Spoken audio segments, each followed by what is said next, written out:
Olá, eu sou Amanda Carvalho. E eu sou Hannah Yahya. Confira agora com a gente os destaques das eleições brasileiras na mídia estrangeira.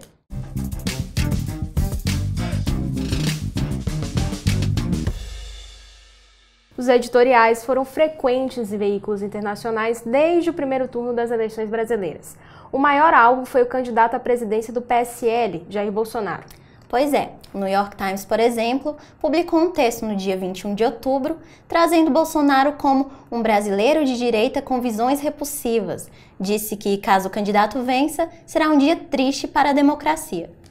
Ainda nos Estados Unidos, o Washington Post, ao falar da quase vitória de Bolsonaro no primeiro turno, disse que o desempenho do militar mostra uma impressionante marcha em direção a um florescente movimento global de nacionalistas de direita, o que poderia acabar afastando o Brasil da sua democracia liberal.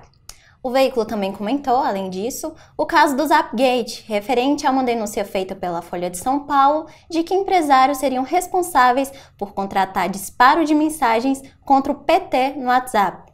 O jornal fala que o Brasil enfrenta um difícil período e que as notícias falsas são uma preocupação. E também como é difícil monitorar isso.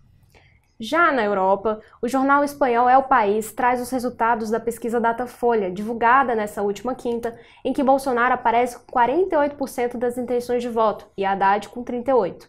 O texto diz que o petista tem focado em tentar manter a esquerda unida em São Paulo e no Rio de Janeiro, dois dos maiores colégios eleitorais do país, com a intenção de coletar todos os possíveis votos nulos que puder.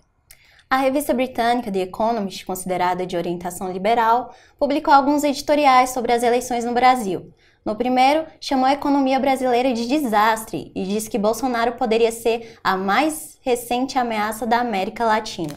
Mas no segundo, a revista parece ter mudado de posição. A publicação justificou o crescimento do candidato do PSL pelo sentimento de revolta do brasileiro com as crises política e econômica, além do descontentamento com o PT. O texto diz que o militar não vai poder e nem vai querer replicar uma ditadura em terras brasileiras. A Inglaterra se mostrou bem presente nas discussões sobre as eleições brasileiras. O jornal Financial Times, por exemplo, publicou um artigo de opinião em que diz que a democracia brasileira está em teste. O texto diz que, usando o voto como protesto, os brasileiros poderão se arrepender desse exercício de ódio em Lula. Essas foram algumas das publicações sobre as eleições do nosso país na imprensa estrangeira. Para saber sobre o tema e muito mais, é só acessar o nosso site, poder360.com.br. Obrigada pela companhia e até a próxima!